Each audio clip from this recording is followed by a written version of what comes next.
Hi hello ನಮಸ್ತೆ. ನಾನು ನಿಮ್ಮ ಗೀತಾ ಸಕ್ರಾಯಪಟ್ಟಣ. ನಾನಿವತ್ತು ಮಕ್ಕಳಿಗೆ ಇನ್ನೂ ಬೇಸಿಗೆ ರಜೆ ಸ್ಟಾರ್ಟ್ ಆಯ್ತಲ್ಲ, ಸ್ನ್ಯಾಕ್ಸ್ ಕೊಡು ಅಮ್ಮ ಹಂಗೆ ಹೀಗೆ ಅಂತ ಆಟ ಆಡ್ಕೊಂಬಂದು, ಹಾಗಾಗಿ ನಾನು ಮೊಟ್ಟೆ ಇದ್ವಲ್ಲ ಅಂತೇಳ್ಬಿಟ್ಟು ಮೊಟ್ಟೆ ಯೂಸ್ ಮಾಡಿಕೊಂಡು ನಾನಿವತ್ತು ಮೊಟ್ಟೆ ಮತ್ತು ಬ್ರೆಡ್ ಇತ್ತು ಎರಡನ್ನೂ ಸಹ ಯೂಸ್ ಮಾಡಿಕೊಂಡು ನಾನು ಮೊಟ್ಟೆ ಬೋಂಡ ಮಾಡೋಣ ಅಂತ ಅಂದ್ಕೊಂಡಿದ್ದೀನಿ. ಬ್ರೆಡ್ ಬೋಂಡ ಅಂತಲೂ ಅನ್ಬೋದು. ಇದು ತುಂಬ ಚೆನ್ನಾಗಿರುತ್ತೆ, ಅಂದರೆ ಮಕ್ಕಳಿಗೋಸ್ಕರ ಮಾಡ್ತಿರೋದಿದ್ದು ತುಂಬ ರುಚಿಯಾಗಿರುತ್ತೆ. ದೊಡ್ಡವರು ಸಹ ತಿನ್ಬೋದು, ಆದರೆ ಮಕ್ಕಳಿಗೆ ತುಂಬ ರುಚಿಕರವಾಗಿರುತ್ತೆ. ಮತ್ತೊಮ್ಮೆ ಕೇಳ್ತಾರೆ ಖುಷಿಪಟ್ಟು, ಆ ಥರ ಇರುತ್ತೆ. ಹೇಗೆ ಮಾಡೋದಂತ ನೋಡ್ಕೊಂಬರೋಣ ಬನ್ನಿ. ನಾನಿಲ್ಲಿ 1 ಪೌಂಡ್ ಬ್ರೆಡ್ ಇತ್ತು. ಬ್ರೆಡ್ನ ನಾನು ಇಲ್ಲೇನು ಬ್ಲ್ಯಾಕ್ ಥರ ಇದೆ, ಬ್ರೌನ್ ಕಲರ್ ಇದೆಯಲ್ಲ, ಅದನ್ನೆಲ್ಲ ಸೈಡ್ ಸುತ್ತ ಎಲ್ಲ ಕಟ್ ಮಾಡ್ಕೊಳ್ತಾ ಇದ್ದೀನಿ. ಇದನ್ನು ನೀಟಾಗಿ ಸೈಡನ್ನ ಕಟ್ ಮಾಡ್ಕೊಳ್ಬೇಕು. ವೈಟ್ ಏನಿರುತ್ತೆ ಅದನ್ನು ಮಾತ್ರ ಎತ್ತಿಟ್ಕೊಳ್ಳೋಣ ನಾವಿಲ್ಲಿ. ಬ್ರೆಡ್ದು ನೋಡಿ ಹೀಗೆ ನೀಟಾಗಿ ಕಟ್ ಮಾಡ್ಕೊಳ್ಬಿಡ್ಬೇಕು, ಸುತ್ತ 4 ಸೈಡು ಸಹ. ಈ ಕಟ್ಟಾಗಿರುವಂಥದ್ದನ್ನು ಒಂದು ಚಿಕ್ಕ ಜಾರ್ ತೊಗೊಂಡು ಪುಡಿ ಮಾಡ್ಕೊಳ್ಬೇಕಾಗುತ್ತೆ. ಇದನ್ನು ರೋಲ್ ಮಾಡೋದಕ್ಕೆ ನಮಗೆ ಬೇಕಾಗುತ್ತೆ.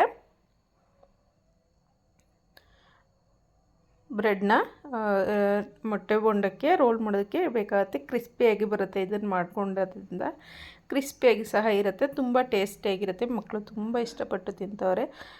ಹಾಗಾಗಿ ಇದನ್ನು ಈಗ ಕಟ್ ಮಾಡಿಟ್ಟಿರೋವಂಥದ್ದನ್ನು ಮತ್ತೆ ಪಕ್ಕದಲ್ಲಿಡೋಣ. ಈಗ ಮೊಟ್ಟೆಯನ್ನು ನಾನು ಬೇಯಕ್ಕಿಟ್ಟಿದ್ದೆ. ಮೊಟ್ಟೆನೂ ಸಹ ನನಗೆ ಬೆಂದಿದೆ. ಈಗ ಮೊಟ್ಟೆ ಬೆಂದಿರೋವಂಥದ್ದನ್ನು 2 ಭಾಗ ಮಾಡ್ಕೊಳ್ತಾ ಇದ್ದೀನಿ. ಇಲ್ಲಿ ಚಿಕ್ಕದಾಗೂ ಸಹ ಮಾಡ್ಕೋಬೋದು. ನಾನಿಲ್ಲಿ 2 ಭಾಗ ಮಾಡ್ಕೊಂಡಿದ್ದೀನಿ ಸಾಕು.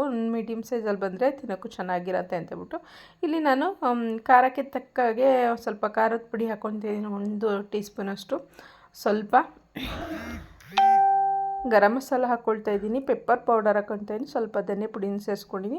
ರುಚಿಗೆ ತಕ್ಕಷ್ಟು ಉಪ್ಪನ್ನ ಹಾಕ್ಕೊಂಡು ಇಷ್ಟು ಮಸಾಲ ಇದು. ಈ ಮಸಾಲೆನ ಮೊಟ್ಟೆಯಲ್ಲಿ ಚೆನ್ನಾಗಿ ಡಿಪ್ ಮಾಡಬೇಕು.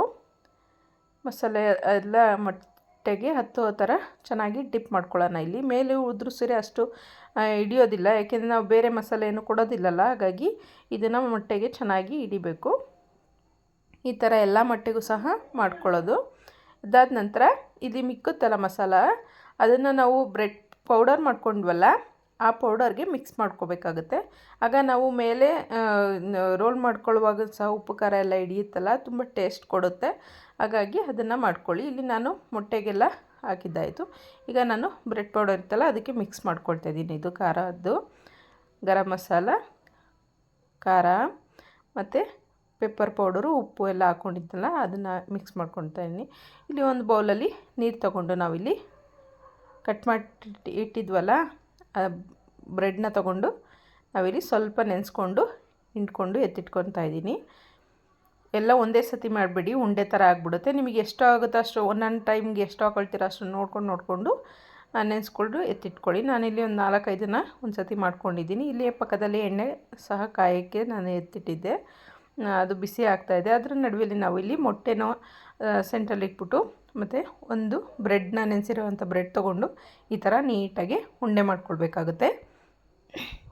ನೋಡಿ ಈ ಥರ ನೀಟಾಗಿ ಉಂಡೆ ಮಾಡಿಕೊಂಡು ಇದಕ್ಕೆ ಬ್ರೆಡ್ನ ರೋಲ್ ಮಾಡ್ಕೊಳ್ಳಿ. ತುಂಬ ಅಂದರೆ ತುಂಬ ಕ್ರಿಸ್ಪಿಯಾಗಿರುತ್ತೆ. ಮಕ್ಕಳು ಮತ್ತೊಮ್ಮೆ ಬೇಕಂತ ಕೇಳ್ತವೆ, ಅಷ್ಟು ಟೇಸ್ಟ್ ಇರುತ್ತೆ. ಒಮ್ಮೆ ಟ್ರೈ ಮಾಡಿ. ತುಂಬ ಈಸಿಯಾಗೂ ಸಹ ಫಾಸ್ಟಾಗೂ ಸಹ ಮಾಡ್ಕೋಬೋದು. ಏನಾರು ಸ್ನ್ಯಾಕ್ಸ್ ಬೇಕಮ್ಮ ಅಂತ ಮಕ್ಕಳು ಬಂದಾಗ ಈ ಥರ ಮಾಡಿಕೊಡಿ, ತುಂಬ ಚೆನ್ನಾಗಿರುತ್ತೆ. ಹಾಗೆ ನನ್ನ ಚಾನಲ್ ಯಾರೆಲ್ಲ ಹಾಗೆ ನೋಡ್ತೀರಾ ಪ್ಲೀಸ್ ಸಬ್ಸ್ಕ್ರೈಬ್ ಮಾಡಿಕೊಂಡು ನೋಡಿ. ವಿಡಿಯೋಗೊಂದು ಲೈಕ್ ಕೊಡಿ, ಸಪೋರ್ಟ್ ಮಾಡಿ. ನನ್ನ ವಿಡಿಯೋ ನೋಡಿ ಸಂಪೂರ್ಣ ಸಪೋರ್ಟ್ ಮಾಡಿ. ಹಾಗೆ ನನ್ನ ಚಾನಲ್ಗೆ ಸಪೋರ್ಟ್ ಕೊಡಿ. ಈಗ ನಾನು ಅದೇನು ಬ್ರೆಡ್ನ ಇದು ಮಾಡಿಟ್ಟಿದ್ದೆ ಅದನ್ನೆಲ್ಲ ಸಹ ಇದರೊಳಗಡೆ ಎಣ್ಣೆಯಲ್ಲಿ ಕಾದಿದೆ, ಎಣ್ಣೆಗೆ ಹಾಕ್ಕೊಂಡಿದ್ದೀನಿ. ಈಗ ಅದು ಕ್ರಿಸ್ಪಿಯಾಗಿ ಬರುತ್ತೆ. ಬ್ರೆಡ್ ರೋಲ್ ಮಾಡ್ತೀವಲ್ಲ ತುಂಬ ಕ್ರಿಸ್ಪಿಯಾಗಿ ಬರುತ್ತೆ. ಜಾಸ್ತಿ ಹೊತ್ತು ಸಹ ಬೇಯಿಸಬೇಕು ಅನ್ನೋ ಅವಶ್ಯಕತೆ ಇಲ್ಲ. ಇದ್ದು ಒಂದು ಸ್ವಲ್ಪ ಮೀಡಿಯಮ್ ಫ್ಲೇಮಲ್ಲಿ ಇಟ್ಕೊಂಡು 1-2 ಸತಿ 5 ನಿಮಿಷ ಹಿಂಗೆ ಬೇಯಿಸ್ಕೊಂಡ್ರೆ ಸಾಕು. ಎರಡು ಕಡೆನೂ ಟರ್ನ್ ಮಾಡಿಕೊಂಡು ಬೇಗನೆ ಆಗಿಬಿಡುತ್ತೆ. ಹಾಗೆ ಕ್ರಿಸ್ಪಿಯಾಗಿರುತ್ತೆ, ತುಂಬ ಚೆಂದ ಇರುತ್ತೆ ಇದು ತಿನ್ನೋದಕ್ಕೆ. ಖಾರ ಇದೇನು ಇರೋದಿಲ್ಲ. ಇದು ಮಕ್ಕಳಿಗಾದರೆ ಹಾಗೆ ಕೊಡಿ. ಇಲ್ಲ ದೊಡ್ಡವರು ತಿನ್ನಬೇಕಂತಂದರೆ ಪುದೀನ ಚಟ್ನಿ ಮಾಡ್ಕೊಂಡು ಸ್ವಲ್ಪ ಈರುಳ್ಳಿ ಇದೆಲ್ಲ ಮಾಡಿಕೊಂಡು ಕಟ್ ಮಾಡಿಬಿಟ್ಟು ಪುದೀನ ಚಟ್ನಿ ಹಾಕ್ಬಿಟ್ಟು ತಿನ್ನಬೇಕು. ಹಾಗೆ ತಿಂತೀನಿ ಅಂದ್ರೂ ಓಕೆ. ಮಕ್ಕಳಿಗಂತೂ ತುಂಬ ಅಂದರೆ ತುಂಬ ಚೆನ್ನಾಗಿರುತ್ತೆ, ಇಷ್ಟಪಟ್ಟು ತಿಂತಾರೆ ಮಕ್ಕಳು. ಹಾಗೆಯೇ ನಾವಿಲ್ಲಿ ಹಾಗೆ ತಿಂತಾಯಿದ್ದೀವಿ. ಲೈಟ್ ಉಪ್ಪು ಖಾರ ಎಲ್ಲ ಹಿಡ್ದಿರುತ್ತೆ, ತುಂಬ ಚೆನ್ನಾಗಿರುತ್ತೆ. ಇಷ್ಟು ಮಾಡಿಕೊಂಡ್ರೆ ಸಾಕು. ನಾನಿಲ್ಲಿ 2 ಸತಿನ ಹಾಕ್ಕೊಂಡು ರೆಡಿ ಮಾಡ್ಕೊಂಡಿದ್ದಾಯಿತು. ಬೇಗನೂ ಸಹ ಆಗುತ್ತೆ, 5 ನಿಮಿಷದ ಒಂದು ಟ್ರಿಪ್ ಆಗೋಗುತ್ತೆ.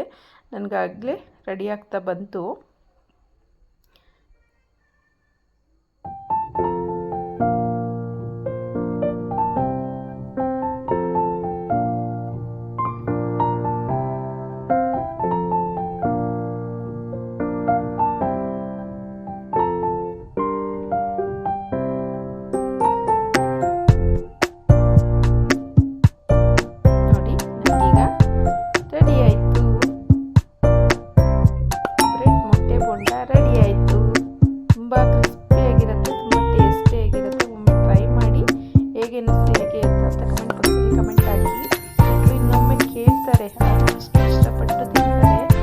ಮಗ ಮೊದಲೇ ರೆಡಿ ಆಗಿಬಿಟ್ಟಿದ್ದ, ಮಮ್ಮಿ ಆಯ್ತಾ